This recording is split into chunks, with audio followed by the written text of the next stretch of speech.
Well, here we are again. Dead Space 2. Before getting started, I just wanted to say that Dead Space 2 was an amazing game. Impalement made this game so much more enjoyable than the first game in my opinion. I may just be saying that because it made this challenge just a little less harder for me than the first game. However, this game did have its flaws, like the final boss. I thought everything leading up to the final boss was great, but the final boss itself was the worst thing I think I have ever seen on my screen. I had to clean my monitor after playing that boss fight because of how putrid it was. It was just such a foul and disgusting and in bad taste of a final boss. I don't know what the developers were thinking when creating this boss, but clearly they weren't thinking at all. Then again, I guess they weren't taking into consideration the fact that a dummy like me would go ahead and attempt a challenge such as this one, so I can't really blame them. With that all being said, let's hop into it.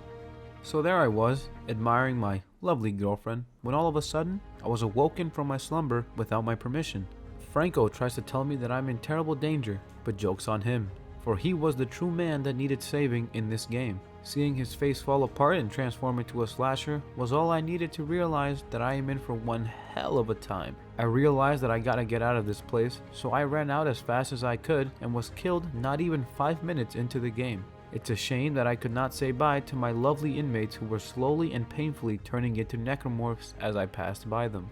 Only God knows what went through their mind as they saw me run across the hall and escape while they stood there helplessly. Our beloved memories will never be forgotten. Rest in actual literal pieces. You are all kings. Now I needed to find a way out of this straitjacket, but luckily my boy Edgar's cut me right out of it. He provided me with some health and a flashlight and proceeded to slit his throat right before my eyes. I couldn't believe it. Edgar's was dead. No, not Edgar's. With my heart now completely torn to pieces, I made it to a room where David Blaine was performing another daring stunt. Now, as impressed as I was, I needed to cut his act short in order to obtain my telekinetic powers. I used the long metal rods in order to impale my enemies. Although I really enjoyed the impalement in this game, I felt as though something was missing. A gun of sorts. The kind of gun that can destroy tissue and completely obliterate anything that moves. My prayers were answered, and I made it to exactly what I was looking for. I was trying to cut this poor soul out of his restraints, but the necromorph seemed to be better at it than I was and did the job for me. I felt bad for what happened to the lad, but remorse at this point became only an afterthought as my mind was already fried due to what happened to me back in the Ishimura. From out of nowhere, a man known as Nolan told me to follow him, but we ended up getting separated. I fought off a few morphs and agreed to get help from Dana since I had no idea where I was going. Luckily, she happened to be the map to my Dora the Explorer. After some sick hacking skills, I obtained the precious time stone and used it to reduce the amount of limbs on this man by 1. As I moved forward, I went past 2 pukers who were in desperate need of some Alka-Seltzer and a shot of Pepto-Bismol because their tummy aches were something fierce. Nearly getting sucked into the dark depths of space, I managed to save myself by shooting the big red triangle. I geared up into my engineer suit and was immediately caught off guard by a tripod.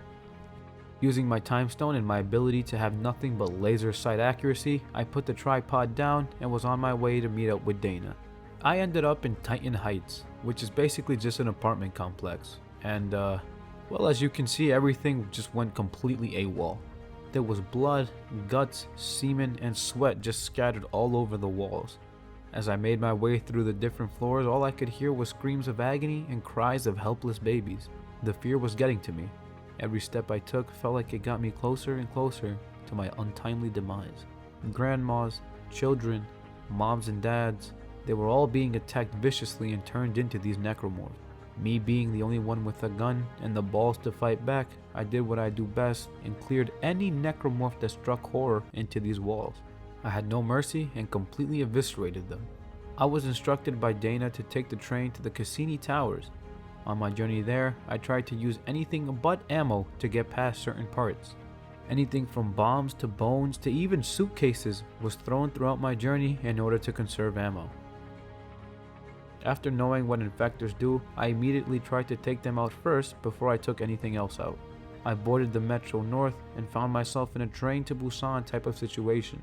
I dealt with it very easily and was forced to jetpack joyride my way across to the next cart. I'd argue that driving across a bumpy road with my wheels popped would be a lot smoother than this train ride. I was hung by my legs, which made me reminisce about a game I used to play before I even ever went into the Ishimura. Using my knowledge of that game, I remembered I was able to escape these bindings unscathed. With the train not completely destroyed, Dana gave me a new route to follow. Now this new route introduced me to the awful sight of these children necromorphs. These little guys are called the Pack for obvious reasons. Now I knew that throwing items at them can kill them instantly, so I didn't have to use ammo.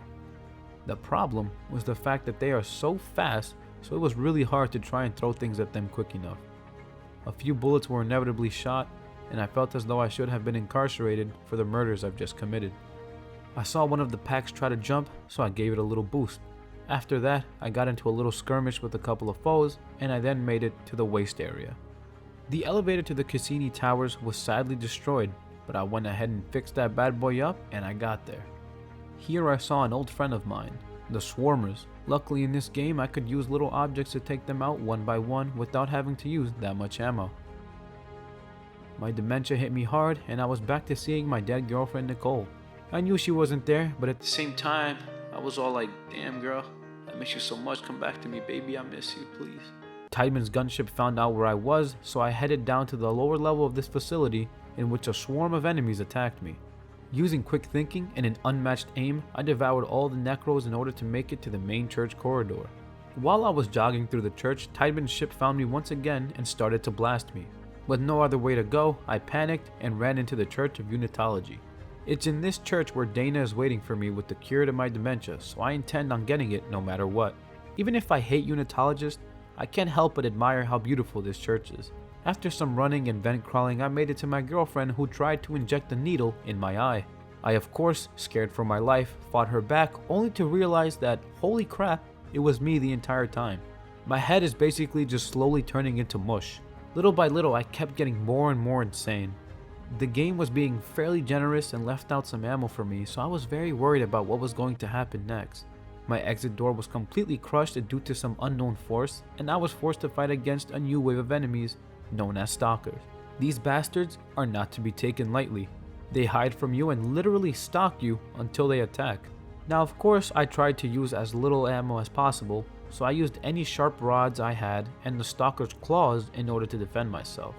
All you gotta do is wait for them to attack, and they literally run at you in a straight line, so aiming wasn't really a problem.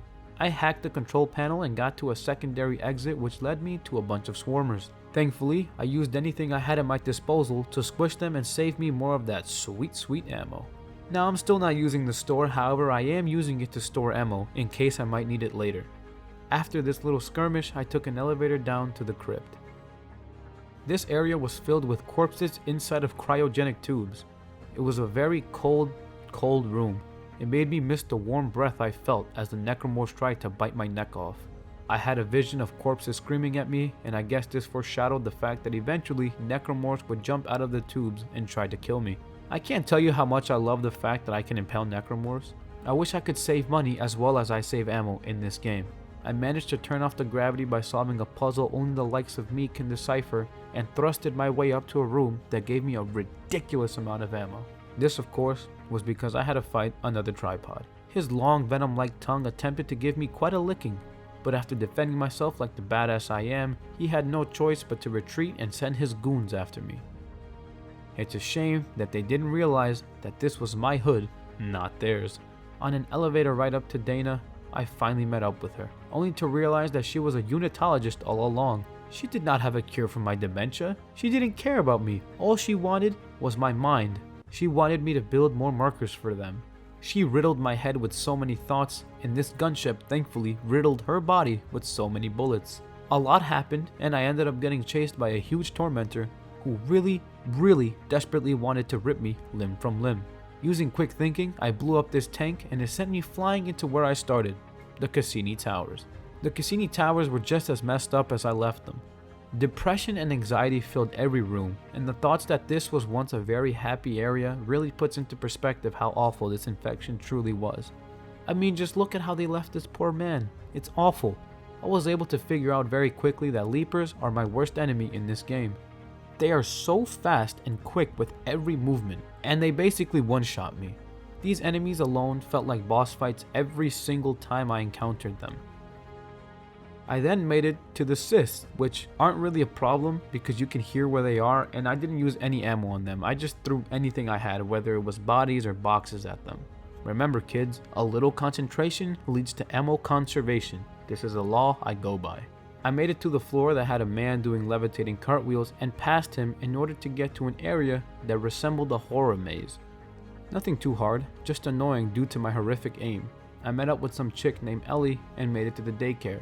Here, I saw a baby show his mother how much he loved her by bursting with excitement. I did not expect to be fighting exploding babies in this game. I was not proud of killing these babies, but I had no other choice. They refused to play with any of their toys, so I had to punish them by using them like a football. I met an old friend of mine in the gymnasium, the enhanced slasher. Killing him started an onslaught of enemies to appear. It's a good thing this skateboard was here because I could use it to my advantage. I've killed so many enemies using so many different objects that I was beginning to feel like I was in a Dead Rising game. However, seeing my body explode made me snap back into reality. I was still in Dead Space. Now this brute thinks he's all that because he's bigger than me, but he was no match for my stasis and a gun that literally slices through tissue. With the brute now dead, I was on my way to the solar array. But before you guys get to see what happens there, I'm gonna end the video here and leave it for part 2. Just like in the first game, the next chapters are just complete garbage. They're just so much harder. The difficulty spike just increases so hard with the last final chapters. So stick around if you want to see how I get through that. Thank you guys so much for watching, and don't forget to subscribe to the channel to keep up with these brain dead challenges I put myself through. Leave a challenge down below in the comment section, and I'll see you guys in part 2.